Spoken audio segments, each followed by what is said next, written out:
Hello, my dear beautiful boys and beautiful girls. Everybody happy? I'm here, Joby Wilingal. കൊതുകൾ നമുക്ക് എവിടെ നോക്കിയാലും ഇന്ന് കൊതുകുകൾ മാത്രമേ ഉള്ളൂ. കൊതുകുകൾ പെരുകും തോറും നമ്മുടെ ശരീരത്തിന് അല്ലെങ്കിൽ മനുഷ്യ ശരീരത്തിന് അപകടമായിരിക്കുന്ന പലതരത്തിലുള്ള അസുഖങ്ങളും ഈ കൊതുകുകളാണ് നമ്മുടെ ശരീരത്തിലേക്ക് കൊണ്ടുവരുന്നത്. എന്താണെങ്കിലും ഇന്ന് മരുന്നുകൾ കണ്ടുപിടിക്കാത്ത പലതരത്തിലുള്ള അസുഖങ്ങൾ പോലും കൊതുകിൽ നിന്നും മനുഷ്യ ശരീരത്തിലേക്ക് വരുന്നുണ്ട്. എക്സാമ്പിളായിട്ട് നമ്മുടെ പക്ഷികളിൽ നിന്നും മൃഗങ്ങളിൽ നിന്നൊക്കെ പല തരത്തിലുള്ള അസുഖങ്ങളാണ് ഇന്ന് മനുഷ്യർക്ക് വന്നുകൊണ്ടിരിക്കുന്നത്.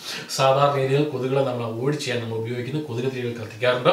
അതല്ല എങ്കിൽ ഇലക്ട്രോണിക് പ്ലഗ് ചെയ്യുന്ന സാധനങ്ങളാണ് നമ്മൾ ഉപയോഗിക്കുന്നത്. പക്ഷേ നമുക്കത് വീടിൻ്റെ അകത്ത് അല്ലെങ്കിൽ ഒരു മുറിക്കകത്തൊക്കെ കാര്യം സാധിക്കുള്ളൂ. നമ്മളൊന്ന് വെളിയിലേക്ക് ഇറങ്ങി കഴിഞ്ഞാൽ കൊതുകുകൾ ആ ഏരിയയിലുണ്ടെങ്കിൽ നമ്മുടെ ശരീരത്തെ ഈസി ആയിട്ട് കുത്തും. എന്നാലും ഇന്നത്തെ എപ്പിസോഡിൽ ഞാൻ നിങ്ങളുമായിട്ട് പങ്കുവെക്കുന്നു, അങ്ങനെ നമുക്ക് എവിടെ പോയാലും കൊതുകുകൾ നമ്മുടെ ശരീരത്തെ കുത്തിയാൽ മാത്രമേ പ്രശ്നമുള്ളൂ. പകരം അങ്ങനെ കുത്താതിരിക്കാനുള്ള സിമ്പിൾ മാർഗമാണ്. എന്തായാലും അതിലേക്ക് കിടക്കുന്നതിന് മുമ്പ് welcome to my channel. I am Joby Vayalankal. Hello friends, അപ്പോൾ നമുക്ക് നമ്മുടെ ഒഡോമോസ് പോലുള്ള ഒരു ക്രീമാണ് ഉണ്ടാക്കിയെടുക്കേണ്ടത്. അതായത് അത് പുരട്ടിക്കഴിഞ്ഞാൽ നമ്മുടെ ശരീരത്തെ കൊതുക് കടിക്കാൻ പാടില്ല. എന്തായാലും അതിന് വേണ്ട ഫസ്റ്റ് ഇൻഗ്രീഡിയൻറ്റ് നിവ്യയുടെ ക്രീമാണ്. നിവ്യയുടെ ഈ ക്രീം വെച്ച് നമുക്ക് എല്ലാവർക്കും അറിയാം, നമ്മുടെ മുഖത്ത് നമ്മുടെ ദേഹത്ത് എല്ലാം പുരട്ടാൻ പറ്റുന്ന ഒരു ക്രീം തന്നെയാണ് ഈ നിവ്യയുടെ ക്രീം. ഇത് വേണമെങ്കിൽ നിങ്ങൾക്ക് ഇതിന് പകരം വേണമെങ്കിൽ നിങ്ങൾക്ക് മറ്റുള്ള ക്രീമുകൾ ഉപയോഗിക്കാൻ കുഴപ്പമില്ല. പക്ഷേ ആ ക്രീമുകളെല്ലാം ബോഡിയിലും മുഖത്തും ഒരേപോലെ പുരട്ടാൻ പറ്റുന്നതാണോ എന്ന് നിങ്ങൾ തീരുമാനിക്കുക, അതനുസരിച്ച് മാത്രം ഉപയോഗിക്കുക. അപ്പോൾ എന്തായാലും നമുക്ക് ഒരല്പം നിവ്യയുടെ ക്രീം നമുക്ക് ഇതിലേക്ക് ആഡ് ചെയ്യാം.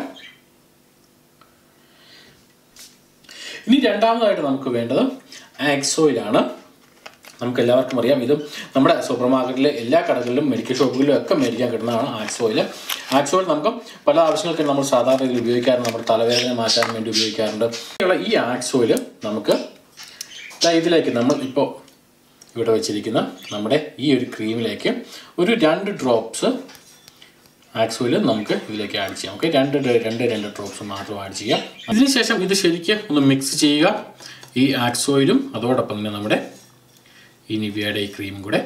അതിനുശേഷം നമുക്ക് ഇതുപോലെ കയ്യിലെടുത്ത ശേഷം നമുക്ക് എവിടെയൊക്കെയാണോ ആവശ്യമുള്ളത് ഇതുപോലെ കയ്യിൽ തേക്കാം. അതുപോലെ അപ്പം തന്നെ നമ്മുടെ മുഖത്ത് തേക്കാം, കാലിൽ തേക്കാം.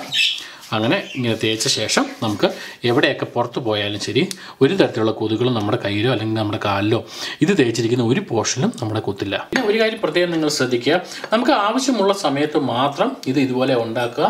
ആ ഉണ്ടാക്കുന്നത് നമുക്ക് കയ്യിലും കാലിലും മുഖത്തോ അതല്ലെങ്കിൽ നമുക്ക് എവിടെയൊക്കെയാണ് ആവശ്യമുള്ള അവിടങ്ങളിലൊക്കെ നമുക്ക് തേക്കാവുന്നുള്ളൂ. ഇതുപോലെ ഒരുപാട് ഉണ്ടാക്കി വെക്കാൻ പാടില്ല. നമുക്ക് ആവശ്യമുള്ള സമയത്ത് മാത്രം കുറച്ച് ഉണ്ടാക്കുക, അതിനുശേഷം ഉപയോഗിക്കാം. ഓക്കെ ഗൈസ്, അപ്പോൾ ഈ ഒരു രീതിയിൽ നമുക്ക് ഈസി ആയിട്ട് കൊതുകുകളെ പൂർണ്ണമായിട്ടും അവോയ്ഡ് ചെയ്ത് നിർത്താം. അതുകൊണ്ട് തന്നെ നമുക്ക് ഇങ്ങനെ തേച്ച ശേഷം നമുക്ക് എവിടെ വേണമെങ്കിലും സഞ്ചരിക്കുകയും ചെയ്യാം. ആവശ്യമുള്ളപ്പോൾ മാത്രം ഇത് ഉണ്ടാക്കുക, അതനുസരിച്ച് തേക്കുക. പിന്നെ നിവ്യ എന്ന ക്രീമാണ് ഞാൻ ഉപയോഗിച്ചിരിക്കുന്നത്. ഞാൻ ഒരിക്കൽ കൂടി പറയുന്നു, നിങ്ങൾക്ക് വേണമെങ്കിൽ മറ്റുള്ള ക്രീമുകൾ ഉപയോഗിക്കാം. ഒരു കാര്യം ഓർക്കുക, ആ ക്രീമുകൾ നിങ്ങളുടെ മുഖത്തും ശരീരത്തും ഒരുപോലെ പുരട്ടാൻ പറ്റുന്ന ക്രീമുകളാണെങ്കിൽ നിങ്ങൾക്ക് ധൈര്യമായിട്ട് ഉപയോഗിക്കാം. പക്ഷേ ബോഡി ലോഷൻ ഒന്നും ഒരു കാരണവശാലും ഉപയോഗിക്കാതിരിക്കുക. ക്രീമുകൾ ഏതാണെങ്കിലും ഉപയോഗിക്കാം. ഈസി ആയിട്ട് നിങ്ങൾക്ക് ഇത് ഉണ്ടാക്കാം. ഈസി ആയിട്ട് 100% നമ്മുടെ കൊതുകുകളെ കടിയിൽ നിന്ന് നമുക്ക് രക്ഷിക്കാൻ സാധിക്കുമെന്നുള്ള കാര്യത്തിൽ ഒരു സംശയമില്ല. ആകെ കാഴ്ച അപ്പോൾ കണ്ടത് മനോഹരം, കാണാൻ പോകുന്നത് മനോഹരം. നമുക്ക് കാണാൻ മറ്റൊരു എപ്പിസോഡിൽ മറ്റൊരു വിഷയവുമായി ഞാൻ വരും, നിങ്ങളുടെ സ്വന്തം ജോബി വയലങ്കാൽ. അതുവരേക്കും ഷോർട്ട് ലൈൻ. കൂടുതൽ വീഡിയോകൾക്കും വിശകലനങ്ങൾക്കുമായി എൻ്റെ 3 യൂട്യൂബ് ചാനൽ സബ്സ്ക്രൈബ് ചെയ്യുവാനും ഫേസ്ബുക്ക് പേജ് ലൈക്ക് ചെയ്യുവാനും എൻ്റെ വെബ്സൈറ്റ് സന്ദർശിക്കുവാനും മറക്കാതിരിക്കുക. ജോബി വയലങ്കാൽ.